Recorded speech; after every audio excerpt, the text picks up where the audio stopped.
Yun guys, magandang gabi guys. So, nandito nga pala tayo ngayon sa pag-dry-in. Sa pag-dry pa... Magandang gabi guys. So, ang deliver natin ngayon is Unit 7, pag-dry, Tipolo. So, ang tanong, ano nga ba meron dito? Bakit? Pag mga pagantong oras, ang oras kasi yan is 11 na. Alas 11 na po ng gabi. So, ang deliver nito is Unit 7 pag-dry. Ang Tipolo. Ano nga ba meron dito? Bakit ayaw nila dito mag-deliver ng ganitong oras? So, sa mga hindi nakakaalam, maraming mga balita dito na marami na dito na hold up. Hold up, araw motor dito banda sa pag-dry. So, wala silang pinipiling araw dito, oras dito. Kahit medyo maaga pa, meron talaga rito. Kailan meron talaga rito? Kaya lang, para sa akin kasi, kung araw mo talaga, so tignan natin. Kalma lang naman tayo eh. Nakita mo naman na agad yan eh. Biliharap naman dito guys. Ayan, may mga naglalakad pa dito oras. Bakit yung haba po pwesto sa mga madidilim na lugar? Yan.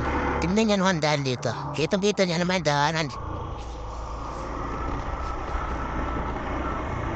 Dito nga lang, medyo madilim na rito sa pababa. Pagligtas ng chapel. Sa tambakan yung deliver natin, bossing.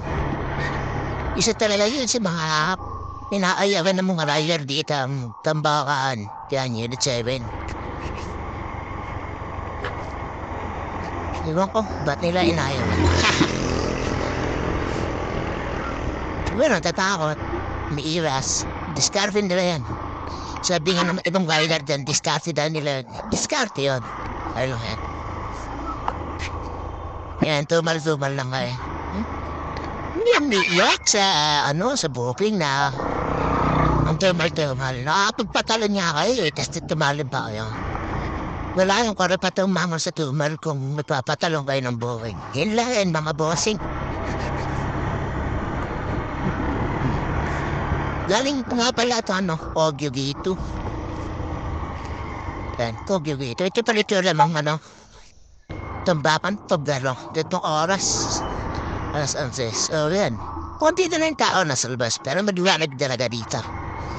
Yan, kasi pala kita yan, mga wasing yan. Dito na ako. Tapos pa ako dito kasi dito lang pa dito yung pin kaya. Yeah. Dito madilim.